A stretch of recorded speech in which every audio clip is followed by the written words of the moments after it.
వచనం, కాగా యెహోవా మోషేతో ఇట్లనెను, నీవు దిగి వెళ్ళుము, ఐగుప్తు దేశము నుండి నీవు రప్పించిన ఈ ప్రజలు చెడిపోయి ఉన్నారు. నేను వారికి నియమించిన త్రోవ నుండి త్వరగా తొలగిపోయి తమ కొరకు పోతపోసిన దూడను చేర్చుకునేది. దేవునికి స్తోత్రం, హల్లెలూయా. గురి లేని వ్యక్తులు ఐగుప్తులో బయలుదేరేటప్పుడు వాళ్ళ గురి ఏంటో తెలుసా? పాలు తేనెలు ప్రవహించే దేశానికి మేము ప్రయాణమై వెళ్ళాలి.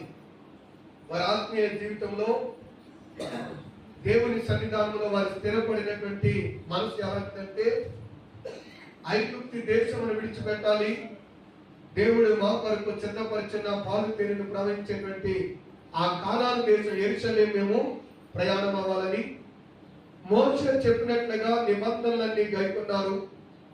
పసుపు యొక్క ప్రియులారా ఆహారం అంతా తీసుకున్నారు. సిద్ధపాటు కలిగి ఐగుప్తు దేశాన్ని విడిచిపెట్టారు. ఐగుప్తు దేశాన్ని విడిచిపెట్టి కొన్ని రోజులు ఎర్ర సముద్రాన్ని దాటారు, ప్రియులారా యర్దాను నది దాటారు, సీను అరణ్యమును దాటారు. మారా నీళ్లు మధురముగా చేస్తూ దేవుడు చూశారు. దీన్ని దాటుకుంటూ వచ్చిన తర్వాత ప్రియులారా వారికి మరలా ఏమనిపించిందో తెలుసా? ఒక దూడ కావాలనిపించింది. బైబిల్ సెలవిస్తుంది, మోషే దేవుని సేవకుడైన మోషే దేవునితో మాట్లాడి నిబంధన తీసుకురావడానికి ప్రియులారా సీనాయి కొండ మీదకి వెళ్ళాడు.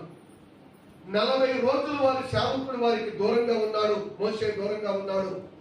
అయితే వీళ్ళందరూ త్వరగా చెడిపోయారంటండి.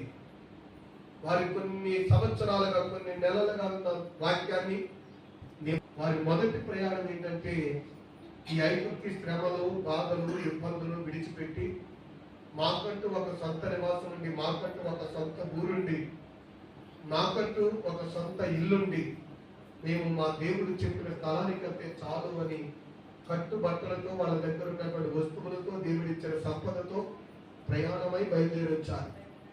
అలాగ కొన్ని సంవత్సరాలు బాగానే నడిచారు, కొన్ని దినాలు బాగా నడిచారు. కొన్ని సంవత్సరాలు వచ్చిన తర్వాత వాళ్ళకి ఏమనిపించిందంటే ఐగుప్తు దేశమే బాగుందనిపించింది. ఐగుప్తు దేశానికంటే బాగుందనిపించింది. మరలా వెనక్కి వెళ్ళడానికి కూడా వారు సిద్ధపడ్డారు. దేవుని యొక్క వాక్యంలో మనం చదివితే ప్రియులారా సంఖ్యాకాండము 11వ అధ్యాయం 5వ వచనం చదివితే వాళ్ళంటారు, ఇక్కడ మాంసం లేదు, ఇక్కడ కాకరకాయ లేవు, ఇక్కడ కేకరకాయ లేవు, ఎప్పుడు చూసినా మా కనుల ఎదుట మన్నా తప్ప ఏమీ కనబడటం లేదు. మేము ఐగుప్తు దేశంలో ఉంటేనే బాగుంది, మాకు ఐగుప్తు దేశం వెళ్ళిపోతే బాగుంది, మమ్మల్ని అనవసరంగా మేము ఇక్కడికి వచ్చామని చెప్పి బాధపడిన వాళ్ళు ఉన్నారు. ఈ రోజున చాలా మంది దేవుని మాటలు వింటున్న ప్రియమైన తల్లి, తండ్రి, సహోదరుడా, నీ ప్రయాణం ఆత్మీయ జీవితం మొదటిలో చాలా బాగుంది. ప్రభు అక్కడంటే చాలని ఐగుప్తుని విడిచావు, కానాను ప్రయాణం చేశావు, కొన్ని సంవత్సరాలు నడిచావు. ఆ కానాను ప్రయాణం పూర్తి కాకముందే సకములో నుండి ఇశ్రాయేలు ప్రజలు వెనక్కి తిరగడానికి చూసినట్లుగా ఈనాడు బాప్తిసం పొంది బలలో పాలుపంచుకుంటూ దేవుని ఆరాధనలోనికి వస్తూ దేవుని పిల్లలమని చెప్పుకుంటూ మరలా విగ్రహ ఆరాధన వైపు తిరిగిన బిడ్డలు ఎంతో మంది ఉన్నారు. మరలా తాగుడు అనేటువంటి పాపమున పడిపోతున్న బిడ్డలు లోకంలో ఎంతో మంది ఉన్నారు. మరలా లోక సంబంధమైనటువంటి పాపిష్టి కార్యాల వైపు తిరిగిపోతున్న వాళ్ళు ఎంతో మంది ప్రియులారా క్రైస్తవ జనంగా ఉంది. ఈ రోజున బైబిల్ చెప్తుంది, మోషే